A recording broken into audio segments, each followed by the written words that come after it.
Shalom semuanya, welcome to our online service.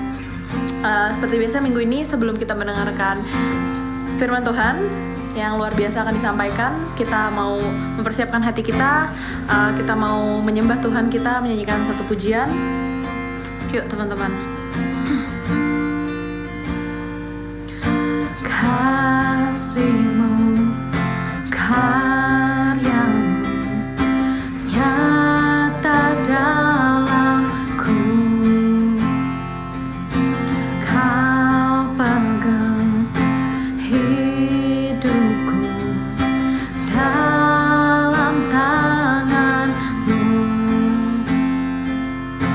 darah-Mu, salib-Mu tebus hidupku, nama-Mu berkuasa, sanggup bangkitkan harapanku di dalam-Mu. Hanya Kau Yesus kuatku, ku percaya, ku aman dalam-Mu.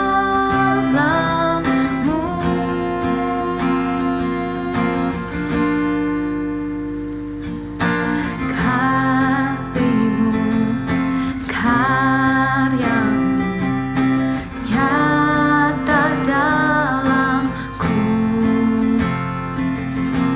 Kau pegang hidupku dalam tangan-Mu, darah-Mu, salib-Mu tebus hidupku, nama-Mu berkuasa, sanggup bangkitkan harapanku di dalam-Mu. Hanya Kau Yesus kuatku, ku percaya, ku aman dalam-Mu.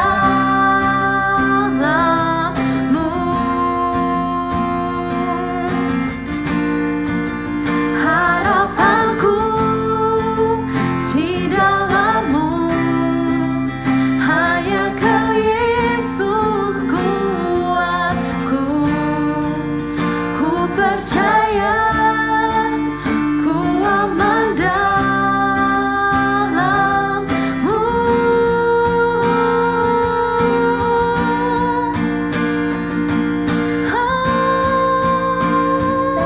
Yesus tak pernah gagal rencana-Mu Bapa.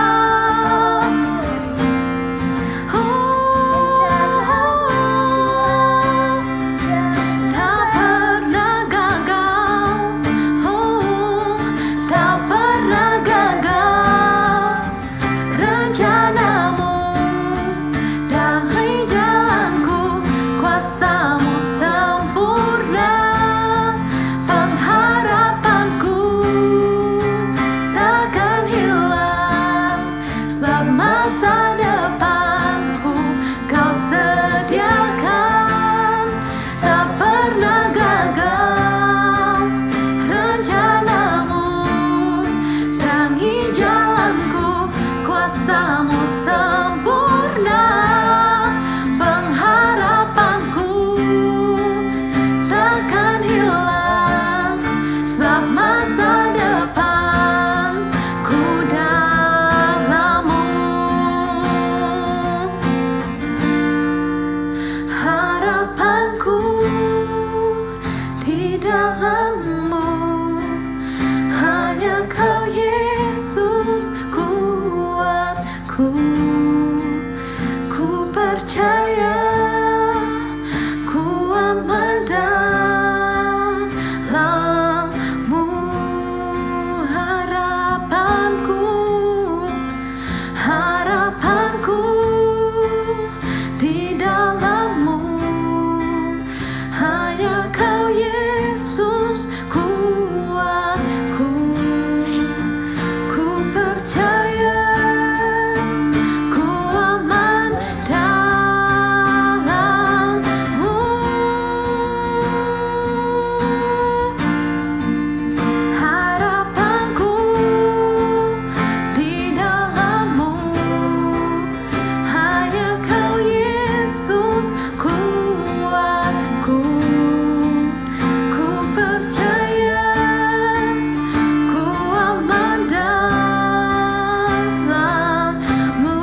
you teman-teman semuanya. Sekarang kita mau melanjutkan ke firman Tuhan. Tapi sebelumnya teman-teman yang mau prayer request bisa klik tombol di bawah ini.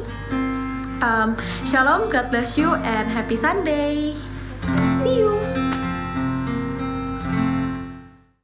Shalom semuanya, apa kabar? Minggu ini kita ada kabar sukacita, yaitu saudara kita Brian dan Linda they decided to get married, dan minggu ini minggu yang sibuk sekali untuk mereka. Just a quick shout out, congratulations dari Citri 2020. We're happy for you and we're excited for what the future holds for you. Amen. Teman-teman sekalian, minggu ini kita akan lanjut.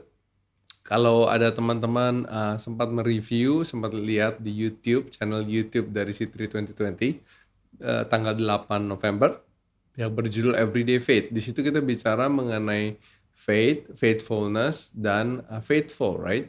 Dan di situ kita bicara sedikit mengenai apa yang namanya the implied meaning, ya, arti yang tersirat di dalam kata iman, dan juga cara-cara arti praktis, ya, arti praktis dalam memiliki iman itu seperti apa. Nah, hari ini saya mau lanjut di sana, dan saya mau katakan bahwa the biggest enemies, ya, musuh terbesar daripada faithful adalah emotions. Our emotions seringkali berlawanan dengan keinginan kita untuk menjadi setia. You see, kenapa Tuhan bicara mengenai faithful? In what situations, dalam keadaan seperti apa, kita itu harus faithful. Now, obviously kita diajak seseorang untuk makan waktu kita lapar, diminta untuk mandi waktu kita mungkin aromanya kurang wangi, ya, setelah kita berolahraga dan sebagainya. Nah, begitu juga sama juga dengan faithful. Kata faithful paling dibutuhkan justru pada saat-saat di mana emosi kita merasa bahwa nggak pas. Emosi kita seringkali kita andalkan, tapi dalam perjalanan hidup kita melihat waktu kita mengandalkan emosi kita. Contoh waktu kita sekolah, ya, kita mengandalkan emosi kita untuk belajar. Kalau lagi feel good belajar, kalau nggak feel good nggak belajar. I don't think resultnya akan baik. Waktu kita lagi cari pasangan hidup, emosi kita kalau lagi enak, kita naksir, suka, happy. Kalau kita lagi nggak naksir, kita rasanya males. Itu yang disebut namanya moody, right? I don't think if you are moody, I don't think you'll make a very good partner. Begitu juga waktu kita bekerja, waktu kita rasa males ke kantor, kita nggak ke kantor. Waktu kita males untuk bangun pagi, kita nggak bekerja. I don't think that will work out very well for you. So obviously waktu Tuhan Yesus bicara mengenai faithful, sebenarnya adalah bicara mengenai bahwa kita perlu persevere, perlu bertahan, perlu tahan uji di dalam area-area yang kita nggak sukai. Contoh, mungkin kita lagi rasa, aduh saya nggak mau bangun pagi. Tapi faithful means bahwa emotion aside, bahwa emosi saya harus disingkirkan, dan saya harus bangun pagi, right? Atau untuk melakukan sesuatu dalam kondisi yang saya nggak suka. Contoh misalnya dalam kondisi kerjaan yang rasanya kurang kondusif. Faithful means bahwa kita melakukan tetap yang terbaik walaupun dalam keadaan emosi kita yang menyatakan nggak perlu melakukan yang terbaik. Saudara, musuh terbesar dari faithful adalah emosi kita. Oleh karena itu, waktu kita bicara faithful, bisa kita katakan bahwa peperangan terbesar adalah melawan emosi diri kita. Nah, ini adalah peperangan rohani juga. Jadi jangan berbayang bahwa peperangan rohani adalah sesuatu peperangan melawan roh-roh, itu betul. Tapi seringkali yang setiap hari kita hadapi adalah peperangan roh yang sifatnya seperti ini. Emosi kita menyatakan satu hal, tapi kita mau learn to be faithful, sehingga kita mau melakukan hal yang benar, hal yang tepat, hal yang memuliakan Allah. Itu namanya faithful, saudara. Jadi kira-kira ada 4 area, tentu masih banyak, tapi ada 4 area yang menurut saya kita perlu belajar untuk faithful, untuk setia. Karena faithful, kesetiaan adalah eksekusi dari iman kita. Faithful adalah faith in action. Itu namanya faithful. Nah, areanya apa saja? Yang pertama adalah giving, dalam memberi. Waktu kita faithful, kita setia dalam memberi, ya, itu membuahkan ketergantungan kita kepada Tuhan. Nah, saudara, kalau saudara baca di firman Tuhan, seringkali kita baca mengenai setia dalam hal kecil, maka Tuhan akan berikan hal yang besar. Saudara, waktu kita faithful dalam memberi, ya, kita menjadi tergantung. Rasa ketergantungan kita kepada Tuhan menjadi tinggi. Karena waktu kita memberi, kadang-kadang kita merasa begini, kalau kita beri, maka saya nggak cukup. Tapi waktu kita memutuskan untuk memberi, walaupun perasaan, ingat kata emosi, perasaan, walaupun perasaan kita rasanya nggak mau, tapi kita setia, apa yang kita dapatkan yang buah di dalam hidup kita adalah ketergantungan kita kepada Tuhan. Dan waktu ketergantungan itu tercipta antara kita kepada Allah Bapa, maka sifat daripada Bapa kita yang baik di surga itu diterjemahkan ke dalam hidup kita. Oleh karena firman Tuhan mengatakan, jangan kamu khawatir tentang apapun. Ya, apa yang kamu makan, minum, dan pakai. Sebab pemeliharaan Tuhan sebagai Bapa yang baik ada atas hidup kita. Waktu kita mentergantungkan diri kita kepada Dia. Saudara, seringkali di sini menjadi satu dilema. Kalau saya nggak cukup, how do I give? Remember bahwa Tuhan nggak pernah memaksakan how much or what you give, tapi lebih kepada the attitude, kepada hati, sikap hati kita dalam memberi, yaitu kita memberi karena kita percaya, kita punya iman. Ingat, faithful adalah faith in action. Kita beriman, kita percaya bahwa Allah Bapa sanggup, bahkan lebih dari sanggup untuk mencukupi hidup kita. Oleh karenanya, I think giving is a very important area in our life untuk kita belajar supaya kita bisa membuahkan ketergantungan. Setiap kata faithful, setiap tindakan iman pasti membuahkan sesuatu. Yang kedua, yang pertama tadi bicara giving, yang kedua relationship, di dalam hubungan kita. Di dalam hubungan kita waktu kita faithful, ya, misalnya seperti Brian dengan Linda, satu dengan yang lain getting married. Waktu kita faithful in our relationship, kita menjadi role model, kita membuahkan role model, kita membuahkan sebuah buah yang bisa dinikmati oleh orang-orang di sekeliling kita dan menjadi contoh dan menjadi teladan sehingga mereka juga tergerak untuk bisa memberikan yang terbaik, faithful. Right?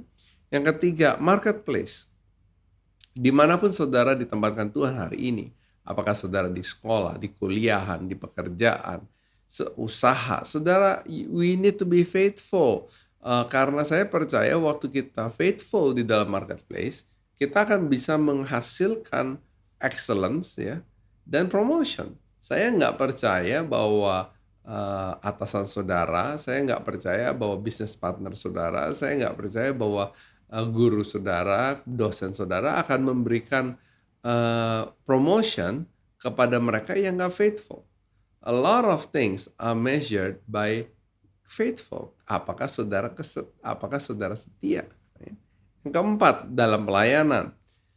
Kesetiaan kita dalam melayani Tuhan menghasilkan atau membuahkan rasa ucapan syukur, saudara. Waktu kita punya kesempatan untuk melayani, untuk kita spend the time dan membawa yang terbaik bagi Tuhan. Apa yang terjadi bagi hidup kita adalah ucapan syukur. Kita mengucap syukur bahwa kita masih memiliki kemewahan untuk melayani Raja di atas segala raja, Tuhan di atas segala Tuhan. Oleh karena hati kita limpah dengan ucapan syukur. Amin. Jadi 4 hal yang menurut saya kita bisa praktekkan mengenai kesetiaan. Memberi di dalam hubungan satu dengan yang lain, di dalam marketplace, tempat di mana Tuhan menempatkan saudara dan saya, dan yang keempat dalam pelayanan, dalam keseharian kita. Nah, pertanyaannya, Dan, bagaimana kita belajar untuk hidup oleh iman? Actually, untuk kita belajar hidup oleh iman, itu nggak membutuhkan hal-hal yang besar. Start small. Start with small things. Mulailah dengan hal-hal yang kecil. Apa sih hal-hal yang kecil dalam hidup kita? Contoh, are you reading the word of God faithfully? Every morning, every day, spend a bit of time baca firman Tuhan. Karena kalau kita nggak tahu janji Tuhan bagi hidup saudara dan saya, bagaimana kita bisa hidup dengan iman? Kalau kita nggak tahu bahwa Tuhan adalah Allah Bapa yang baik, bagaimana kita punya keyakinan bahwa hidup kita aman di tangan Tuhan? Oleh karena start with small things. Saat teduh saudara, how are you doing? Maybe connect group, how are you doing? Just start with small things yang encourage you, supaya kita percaya waktu hal-hal kecil kita lakukan, maka kita hal-hal besar bukan menjadi sesuatu yang susah bagi hidup kita. Amin. Yang kedua, belajar untuk bergerak dengan janji Tuhan. Bagaimana kita belajar bergerak dengan janji Tuhan? Kita belajar bergerak dengan janji Tuhan dengan hal yang simpel. Waktu kita mengerti firman Tuhan bagi hidup kita, janji Tuhan bagi hidup kita, kita mulai menabur. You see, kita hidup dengan iman itu adalah opposite, berlawanan dengan hidup dengan penglihatan kita. Living by faith, living by sight, ya, faithful and emotion. Saudara, waktu kita belajar untuk live by faith, right? Apa yang kita perlu lakukan adalah apapun yang dilihat mata kita, kita memperkatakan janji Tuhan. Contoh, mungkin kehidupan kita rasa keadaan sangat menantang, tapi kita bisa katakan bahwa saya percaya bahwa janji Tuhan bagi hidup saya adalah sempurna, penuh damai sejahtera, nggak akan kekurangan, nggak akan dicurangi, karena itu adalah janji Tuhan. Amin. Nah, yang ketiga, saya menganjurkan saudara sekalian untuk membuat faith journal, artinya perjalanan iman saudara. Kenapa perjalanan iman? Kadang-kadang kita orang yang manusia memiliki emosi, kita bisa up, bisa down. Tapi saudara, waktu kita lagi down dan kita memiliki faith journal, kita bisa mengingatkan diri kita mengenai apa yang Tuhan telah lakukan, perjalanan iman yang telah kita jalankan bersama dengan Tuhan. Amin. Nah, kenapa kesetiaan itu sangat penting? Karena kesetiaan itu adalah Tuhan. 2 Timotius 2 ayat 13 mengatakan, jika kita tidak setia, Dia tetap setia karena Dia tidak dapat menyangkal dirinya. Amin. Dan yang terakhir adalah faithfulness is the foundation of fruit producing life and realizing God's fullness of promise in your life and my life. Amen. So I'm praying for fruitfulness and faithfulness in your life mulai dari hari ini sampai memasuki tahun depan, an exciting year. God bless you. Amen.